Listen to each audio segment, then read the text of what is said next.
오늘 새벽 하나님께서 우리에게 주시는 말씀입니다.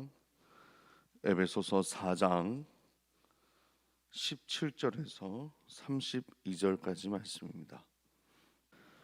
그러므로 내가 이것을 말하며 주 안에서 증언하노니 이제부터 너희는 이방인이 그 마음에 허망한 것으로 행함같이 행하지 말라. 그들이 총명이 어두워지고 그들 가운데 있는 무지함과 그들의 마음이 굳어짐으로 말미암아 하나님의 생명에서 떠나 있도다.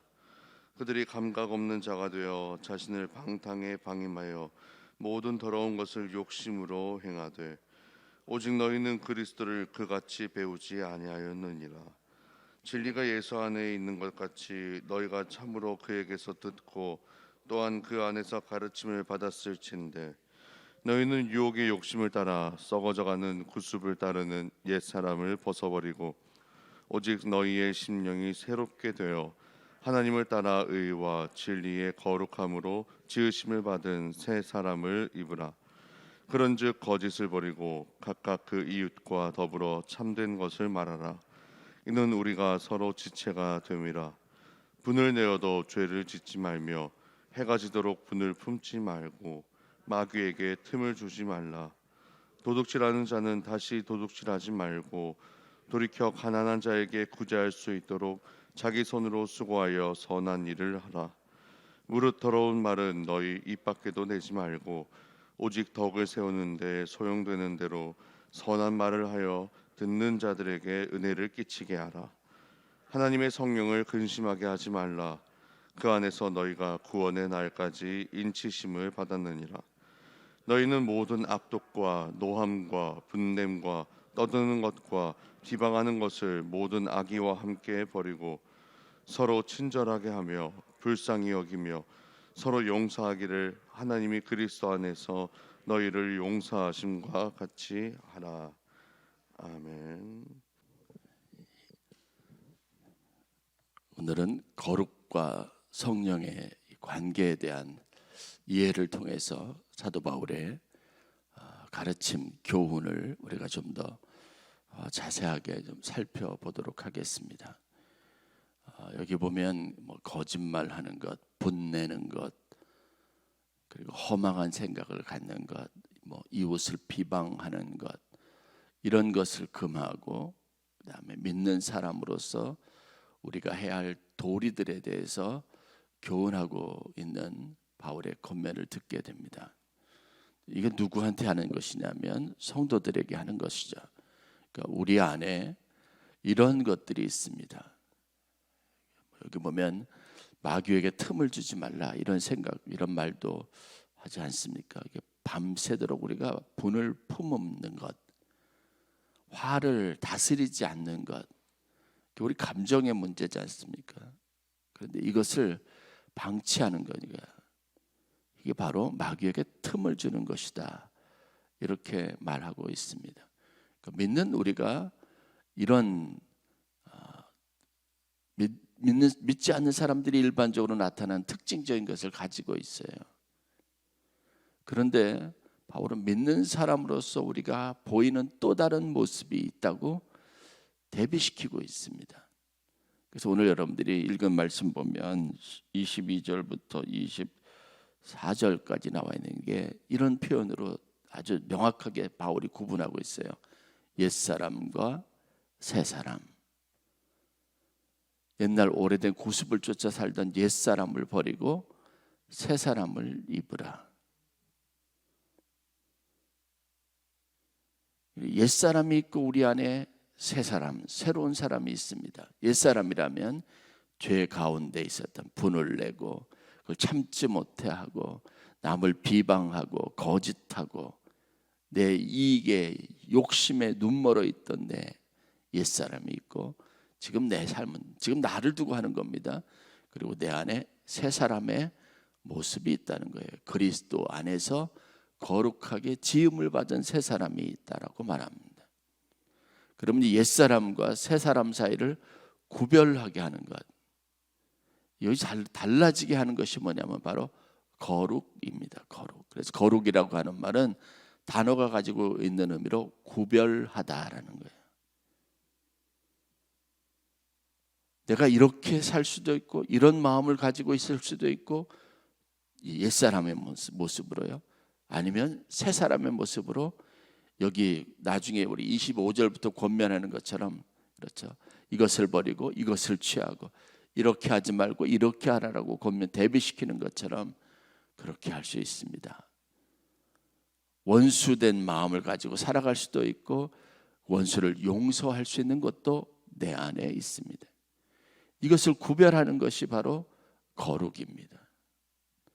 여러분 거룩하기를 원하신다면 여러분 스스로가 여러분 안에 있는 옛사람의 모습과 새사람의 모습에 대한 갈림길에서 새사람으로 살아가기를 결단하는 것, 그리고 그런 노력들을 기울이는 것을 열심히 하실 수 있기를 바랍니다.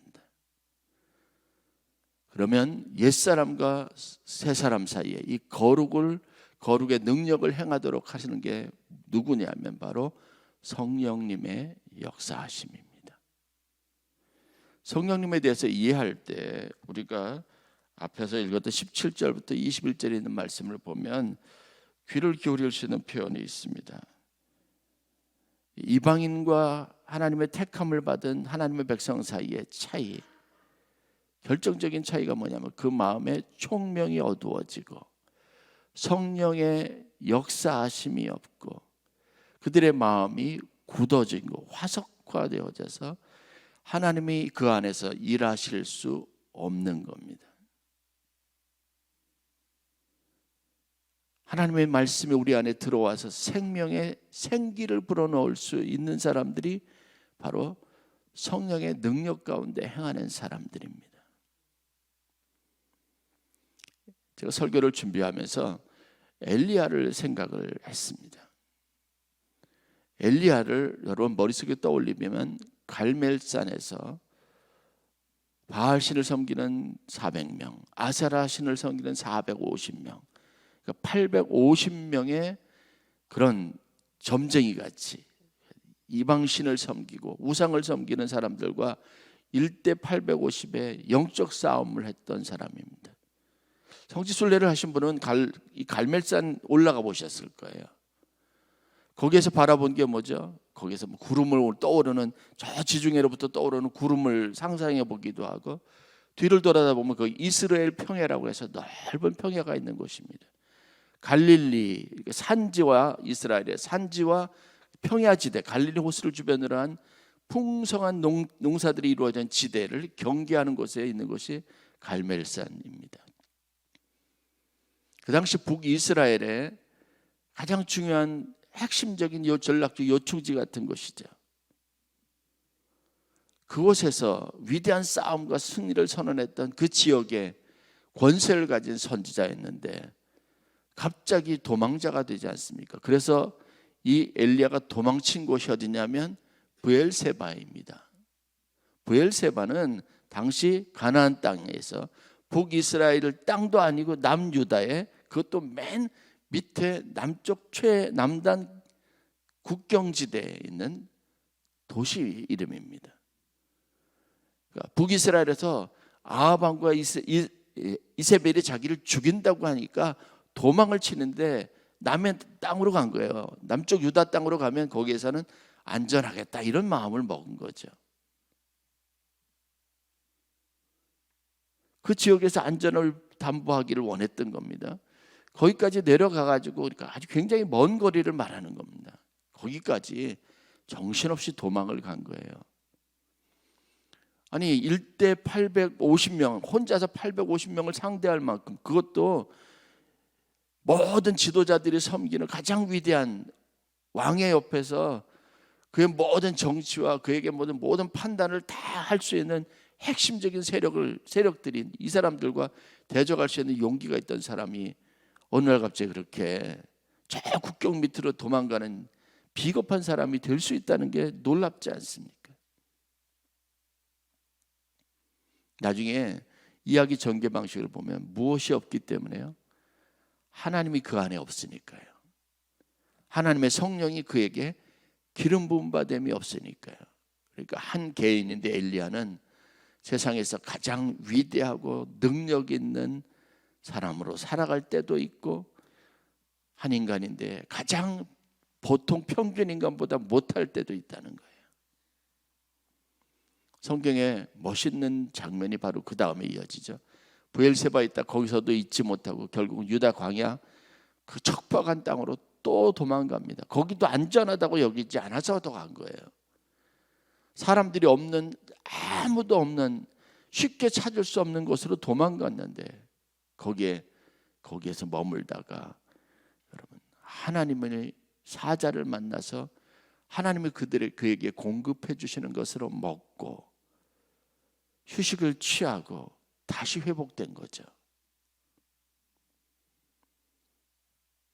쉬운 표현으로 하면 하나님이 그를 먹이신 겁니다. 여러분 성령께서 하나님께서 우리를 먹이시도록 하시기를 바랍니다.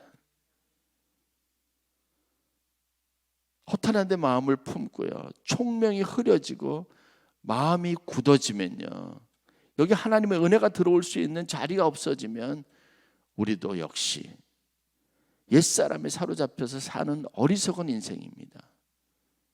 잘 살고 싶어도, 사람들과 잘 지내고 싶어도 여기 여전히 내가 자리를 꽉 잡고 있으면, 거룩의 능력이 사라져 버리면, 구별할 수 있는 힘이 내게 소멸돼 버리면 우리가 이렇게 굉장히 연약한 존재가 될 수밖에 없다는 사실을 인식할 필요가 있습니다.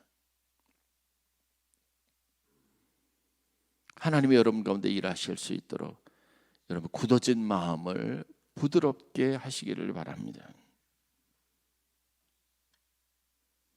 예수님에게서 듣고 하나님의 성령이 우리 안에서 역사하시도록 그렇게 여러분의 마음이 하나님이 거하시는 공간이 되어야 합니다.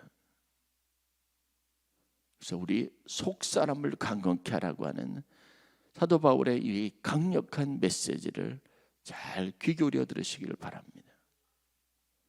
여기에서 속사람이 살아있으면 여러분 여기에서부터 시작되는 위대한 역사가 우리 생의 전반적인 모든 판단과 생각과 삶의 모든 방향을 다 결정하게 되어져 있습니다.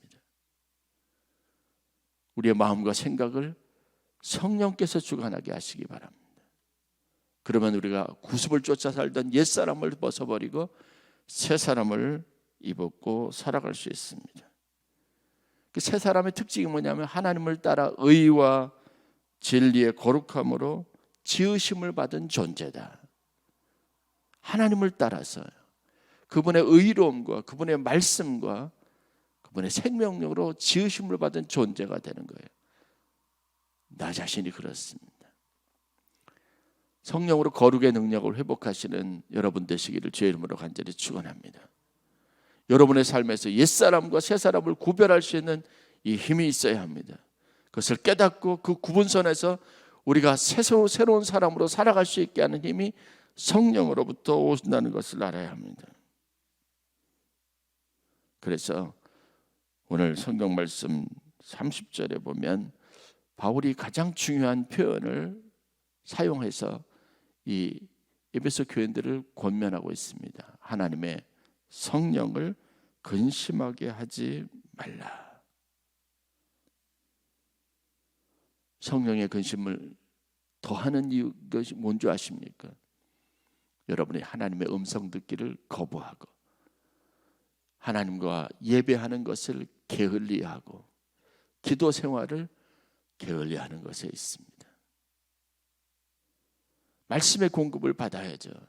여러분들 살아가게 하는 것은 이제 집에서 아무리 많은 수만 가지 계획들을 노트에다 쓰고 컴퓨터에다가 입력을 해도 그것이 여러분을 새 사람 되게 하지 않습니다. 새 사람의 삶으로 인도하지 않습니다. 짧은 순간이라도 하나님의 성전에서 흘러나오는 생명수와 같은 아주 한 방울 생명의 생수라도 여러분 입술을 축이는 그 말씀이 있으면 여러분의 몸에 생기가 돌고 생명의 기운이 살아나게 되어져 있습니다. 그분이 여러분들에게 일하시도록 하셔야 합니다. 하나님이 여러분의 마음에 밭에 생명의 씨앗이 뿌려지도록 해야 합니다. 영적인 노력을 게을리하지 않고, 그래서 오늘 말씀대로 저도 이 생각들을 참 많이 합니다. 그래, 성령을 근심하게 하지 말자. 그리고 우리의 마음을 새롭게 하자. 우리 속사람을 강건하게 하자. 성경에 나와 있는 사도 바울의 권면의 말씀이지만 이것이 여러분들의 기도의 제목이 되시기를 주의 이름으로 간절히 축원합니다. 주여, 내 속사람을 강건케 하여 주옵소서. 주여, 내가 성령을 근심하게 하지 아니하고 하나님의 말씀의 능력을 힘입어 새로운 사람이 되게 하여 주옵소서.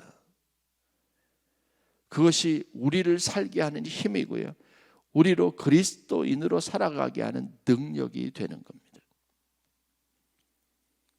거룩의 능력을 가지시길 바랍니다. 성령이 여러분 안에 거하실 때 구별할 수 있는 힘이 생겨요. 옛사람의 모습을 벗어버리고 새 사람의 삶을 살아갈 수 있게 되세요. 그리고 분이 나도 그것은 감정의 문제니까요.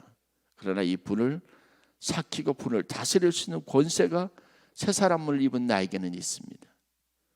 여러분에게 이 선택이 가능해집니다. 무엇이요? 말씀이 있고 생명이 있으면 가능해지는 겁니다. 바울은 교회와 성도들에게 이 지혜를 선물로 하고 있는 겁니다. 오늘 이 시대를 살아가는 우리에게도 이 지혜를 선물합니다.